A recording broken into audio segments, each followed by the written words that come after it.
അപ്പോൾ ഇതിനു മുന്നേ എന്തൊക്കെ ക്രിയകൾ നടക്കുന്നുണ്ട്, അത് നമ്മുടെ മനുഷ്യ ശരീരത്തിൻ്റെ അകത്ത് എങ്ങനെയൊക്കെയാണോ നമ്മുടെ അവയവങ്ങൾ മറഞ്ഞിരിക്കുന്നത് അതേപോലെ തന്നെ അന്നതില്ലേ ഉണ്ട്, അതേപോലെ തന്നെയാണ് ക്ഷേത്രത്തിൻ്റെ അകത്തുള്ള വാസ്തു.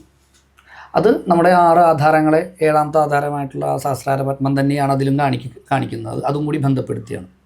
അപ്പോൾ കേരളീയ സമ്പ്രദായങ്ങൾക്ക് വ്യത്യാസമുണ്ട്. അതുകൊണ്ട് തന്നെയാണ് നമ്മൾ ഈ പല ആചാരങ്ങൾക്ക് നമുക്ക് വ്യത്യാസമുള്ളൂ, ശുദ്ധാശുദ്ധങ്ങൾക്ക് പ്രസക്തിയുള്ളത്. അപ്പോൾ എല്ലാ ക്ഷേത്രങ്ങളും ഉദ്ദേശം ഒന്നാണെങ്കിലും സമ്പ്രദായത്തിന്, ആചാരത്തിന് വ്യത്യാസമുണ്ട്. അതുകൊണ്ടാണ് നമ്മുടെ ക്ഷേത്രങ്ങൾക്ക് ഘടനയ്ക്ക് വ്യത്യാസം വരുന്നത്. കാരണം കേരളീയ വാസ്തുവിദ്യയിൽ പ്രകാരമുള്ള ക്ഷേത്രങ്ങൾ ഒരുപാട് നാളായിട്ടില്ല. എന്നാൽ കേരളത്തിന് പുറത്തുള്ള ക്ഷേത്രങ്ങളൊക്കെ ഒരുപാട് നാളായിട്ട് ഉള്ളതാണ്. പഴക്കത്തിൻ്റെ കാര്യത്തിലല്ല, ഘടനയുടെ കാര്യത്തിലാണ്.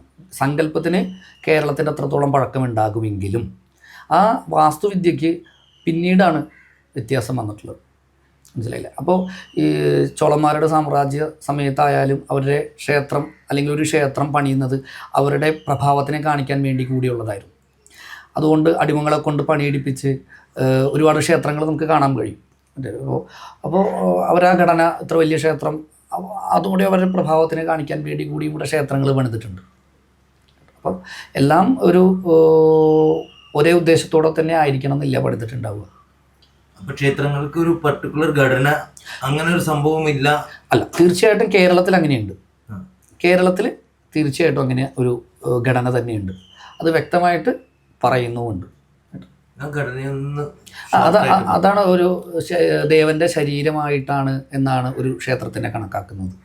ആ ദേവൻ്റെ അതുകൊണ്ടാണ് നമ്മൾ കൊടിമരം നട്ടില്ലാണെന്നും ക്ഷേത്രത്തിലെ അദ്ദേഹത്തിൻ്റെ ഹൃദയം ബിംബമാണെന്നും അതുകൊണ്ടാണ് നമ്മൾ ഓരോ ഭാഗത്തും പാദമാണെന്നും ഒക്കെ സങ്കല്പിച്ച് നമ്മൾ ചെരുപ്പിടാതെയും അല്ലെങ്കിൽ അവിടെ അതുകൊണ്ടാണ് ശുദ്ധാശുദ്ധങ്ങൾക്ക് പ്രസക്തി വരുന്നത്. അതൊരു പ്രദർശന വസ്തുവല്ലാതായി മാറുന്നത് അതുകൊണ്ടാണ്.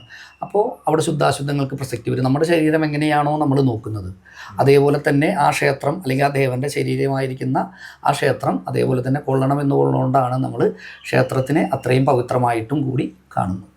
ഈ ശുദ്ധാശുദ്ധികളുടെ കാര്യം പറഞ്ഞല്ലോ, നമ്മളുടെ നിരവധി ക്ഷേത്രങ്ങളിൽ ഇപ്പോൾ കോടതി ഓർഡർ പ്രകാരം പലയിടത്തും മറ്റേ മൃഗങ്ങളെ ബലി കൊടുക്കുക അങ്ങനെയുള്ള സംഭവങ്ങൾ ഇല്ലാണ്ടായിരിക്കുന്നു. എന്നാൽ പല സ്ഥലത്തും അത് ഇന്നും നടത്തുന്ന അമ്പലങ്ങളും ഉണ്ട്.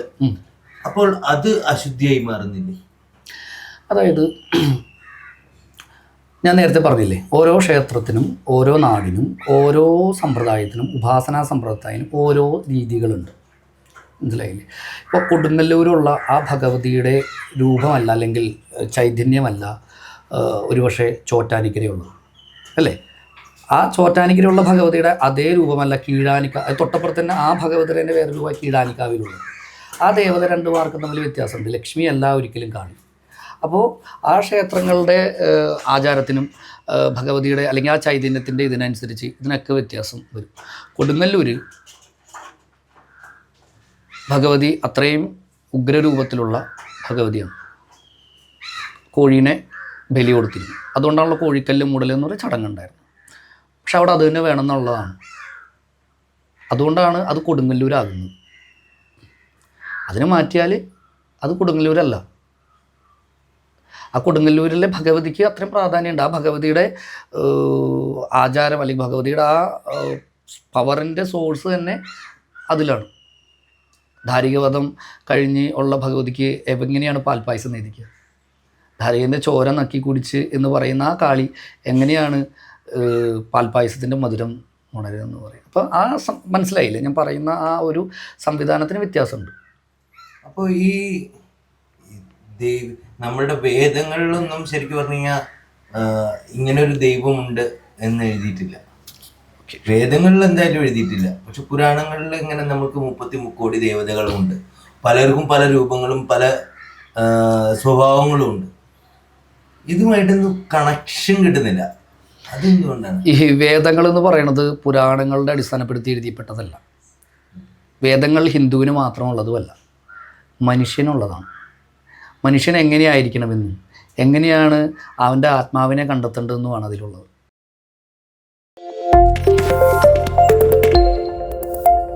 കൂടുതൽ വീഡിയോകൾക്കായി ചാനൽ സബ്സ്ക്രൈബ് ചെയ്യുക, അടുത്തുള്ള ബെൽ ബട്ടണും കൂടി പ്രസ് ചെയ്യുക.